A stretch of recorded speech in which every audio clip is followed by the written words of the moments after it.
Hi, if you've been creating Excel reports from Microsoft's PPM Solutions published database and you want to know how to evolve to Power BI, then this video will show you how it's done.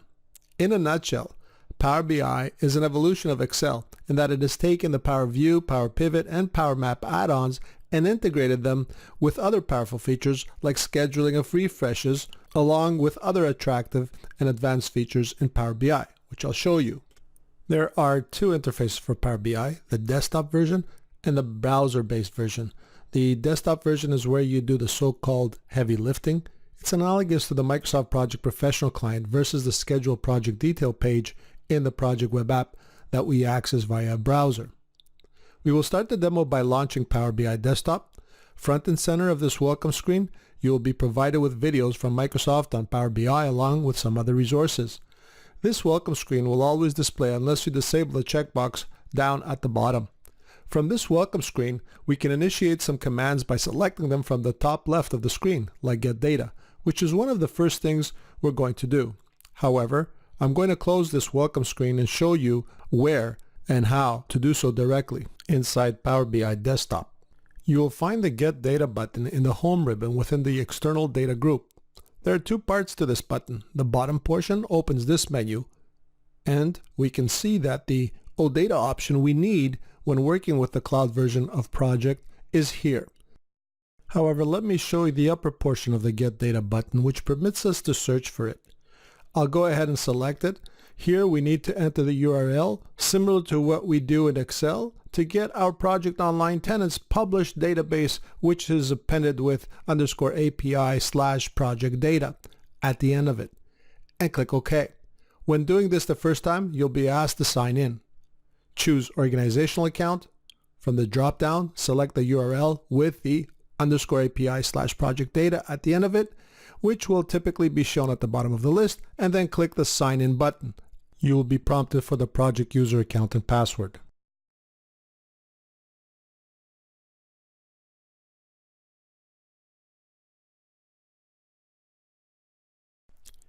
If you have successfully authenticated, this is what should appear in this navigator window that contains the tables within the published database of PPM. I'm going to select the projects table, and rather than loading it immediately, I'm going to select Transform Data so that I can show how Power BI has understood and formatted the projects table data, and the potential we have to further prepare and manage and optimize this data within the Power Query Editor before we start using it in our reports and dashboards that I will soon create. If you've used Power Query in Excel, this interface will look familiar to you. In the Power Query Editor, we can select the table in the very left window pane. In this case, we only have the projects table. And then on the header rows of the selected table, we will find various icons that contain certain functionality. The very first one reveals these commands. Use the first row as header, which we did not have to use in our case because Power BI was intelligent enough to figure out when it got the data. We can also choose the column we want to use and more. Create and add custom fields. Then, to the left of the column field titles, there's an icon that represents the format of the data that Power BI determined was in that column.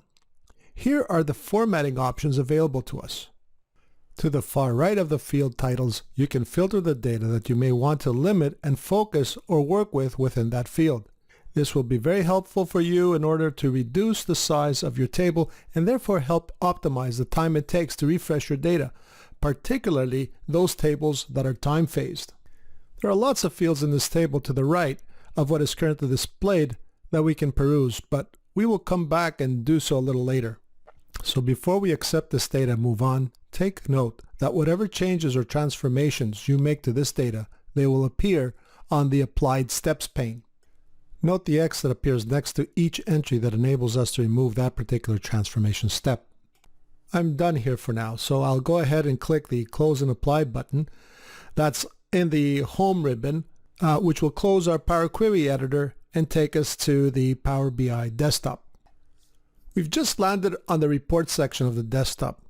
There are two other sections we will come to, but before we get into a discussion about these sections, we are going to get one more table for our demonstration. So up we go again to the ribbon, but this time we will use the recent sources that's just next to the Get Data button that we used previously, which will bring up our navigation pane, where we will choose the task table this time. We could have done this operation in one go by selecting it before along with the projects table, but in this way you get to see how to perform these steps in alternate ways so you can use them when necessary. This time we will just load it, and here in the report section in the field panes we can see projects and task fields that we pulled in. In the model section, we see that we have these two tables displayed in addition to them being linked with a many-to-one relationship that has already been set between them through the intelligence that is built into Power BI. By selecting the link, the fields used in this many-to-one relationship are highlighted. We see that it is the project ID fields from each of our tables that is used to form this relationship. If we right-click on the link, we see the option for properties. This is another way to view and set relationships between tables. Here we see the many-to-one relationship between tasks and projects. By selecting the fields inside these tables, highlights them in the fields pane on the far right and vice versa.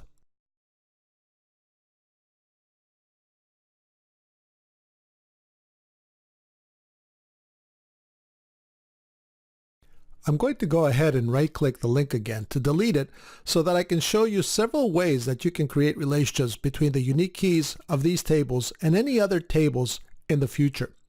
You can do it by clicking the Manage Relationships icon on the ribbon. You can use the Auto Detect button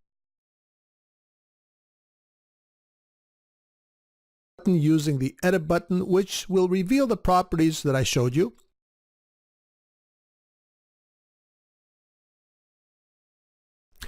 And I can also delete the relationships from this window as well. Another way to do it is to drag the project ID from the projects table onto the project's ID of the task table. Now I'm going to navigate to the data section where I'm able to see my project and task tables that I'm using in this demo. From here, I can go back to my Power Query editor using the Edit Queries button located on the ribbon. Here again, you can see both the projects and the task tables in the left query pane. I can come back here at any point and make changes, and we'll demonstrate this a little later. I will close out of the Power Query editor and return to the report section of my Power BI desktop. This page is similar to worksheets in Excel. You'll notice at the bottom left that I'm on page 1 and I can create visualizations on multiple pages. I'm going to use the straightforward table visualization to start. I'm going to put the enterprise project type name and project name in this table. Now, notice how quickly I found these fields by typing the name in the search. You'll also note how this operation resembles pivot tables in Excel and how the table has been populated with these fields. I'm going to add the owner field using the search in these fields panes to help me find it quickly.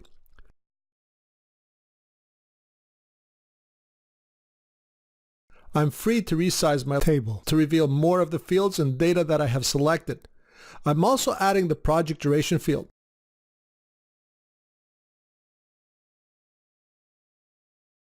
You'll notice the format of the duration field contains decimals. I would like to change this format, so I will go back and edit my query. The Edit Query button exists here as well on the ribbon. Rather than using the horizontal scroll bar to locate my project duration column, I'm going to select the Go To column in the View ribbon. I'll type it in. I will select it and click OK. Once my field is located, I can proceed to change its format from the current decimal number to whole numbers. A prompt will appear, and I will confirm my change with the Replace Current button. We can close and apply our changes here in the Home ribbon. We are taken back to the Data section, where you will notice the duration column has been updated with a whole number format change we just performed. At the bottom right of our table visualization, I'm able to sort my project duration or any other field that is contained. Next, I'm going to change this visualization into the one called matrix, and I'm going to make some changes. I'm going to move project name that's currently appearing in the columns and put it in second place in my rows. In this way, the first column of my matrix reflects the hierarchy I have set up as rows. I will drag the project owner name out from my rows and place it instead to display as columns.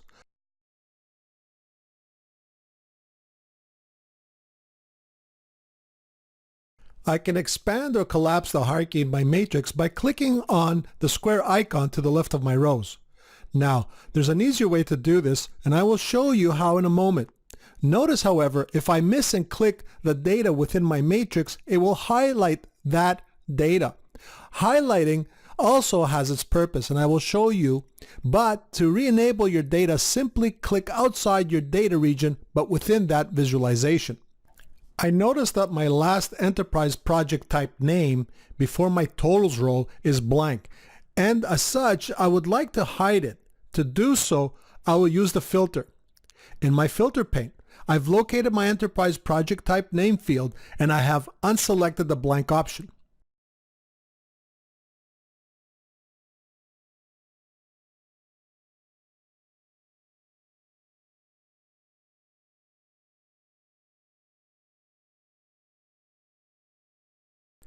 Next, I'm going to add the task names to my matrix's hierarchy so that I can show you how quickly you can expand and collapse them down to all your levels.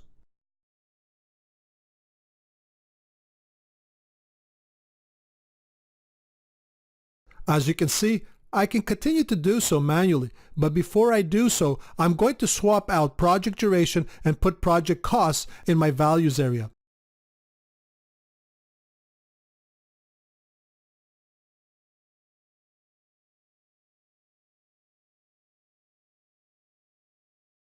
In order for you to be able to expand and collapse your hierarchy in a matrix, the feature must be enabled, and you do so by clicking on the down arrow that's found at the bottom here of your visualization. Using the up arrow to drill up, the double parallel down allows you to expand your hierarchy one level at a time, and the one that looks like a fork expands the hierarchy down completely. Now let's go ahead and add a pie chart.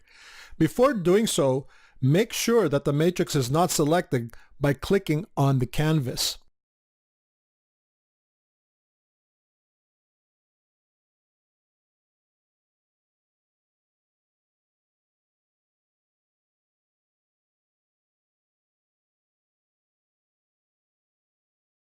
I'm able to drag the project name to the legend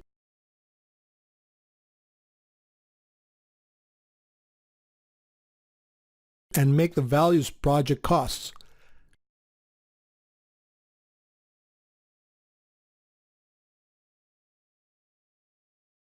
Notice how I've selected and highlighted part of my pie chart, and in turn the matrix has been dynamically updated to reflect my selection. I will go ahead and unselect by clicking an area of the pie chart that does not contain data. I can also make selections in the matrix, and that will in turn update my pie chart. You can make multiple selections in a visualization using the control key.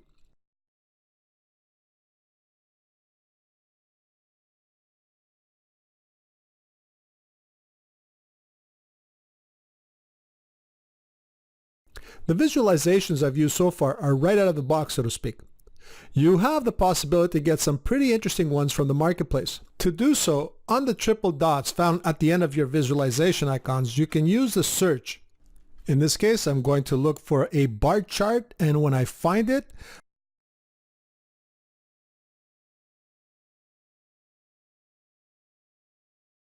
I click the add button next to it. Just remember, if you want to add it to your canvas and not to replace an existing visualization, make sure the existing visualizations are not selected. Position your visualization on the canvas by dragging and sizing it into your desired location. Then select the fields you want to use. I'm going to use project name and project cost for its category and measure properties. Again, you can see when I make the selection within my visualization, it highlights and updates the others on the canvas.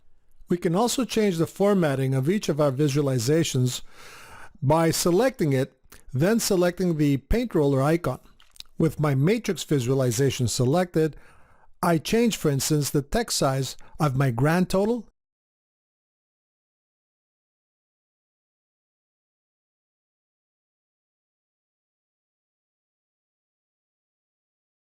and or the text size of its values, etc. Now, let's go save our work. To do so, use the Save commands under the File tab. The file format extension is PBIX.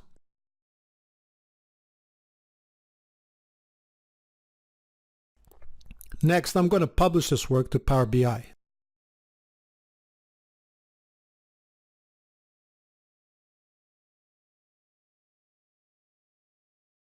I can navigate from the Publishing to Power BI window by selecting the link or by going to the app.powerbi.com URL in my browser. You'll be required to sign in here, which I've already done. Once you've done so, you'll see your published reports in the Reports section within the workspace, just like we had it in the desktop version. This workspace also has a dataset section, which is pretty similar to the one I showed you in the desktop version called Data. Above each selected visualization, you'll find a pin. By selecting it, you will be prompted to add it to a dashboard. You can select an existing dashboard or a new one. In this case, I'm going to create a new one and give it a name and then click Select Pin. Notice the dashboard appears with that name I gave it in my dashboard section of the workspace. I'll navigate to it, and there it is. Notice, if I click on the visualization in the dashboard, it will take me back to the report from where it originated. The other option I have is to pin the entire report as a dashboard by clicking the Pin as a Page while in that report. The same prompt comes up. I will go ahead and select a new dashboard option and give it a name, and finally I will click the Pin Live button. And here it is as a dashboard. Notice they ask a question about your data. Clicking it will enable you to build visualizations on the fly, either by using text or through voice-activated commands with Microsoft's Cortana. Scheduling a refresh was something you currently cannot do in Excel, but you can do so in Power BI. You may be required to log in before doing so, so make sure to use the organizational authentication option like we did at the beginning of this demo, and do not use Anonymous, Windows Basic, or the Web API options. To find where to schedule, click on the three dots after the name of the dashboard and select the Settings option, and then click the DataSets tab, and that's where you will see the Schedule Refresh parameters. Turn it on, make your selections, and click Apply right beneath this section. One last thing. If you wish to share your dashboard with others, you will need to upgrade to the Power BI Pro license because the free version that I've been using will not allow you to do so. I hope you enjoyed this demonstration. I plan to do another video soon where I'll be showing you how to customize the free Microsoft Project Online content pack for Power BI that comes with dashboards and reports. Thank you for watching.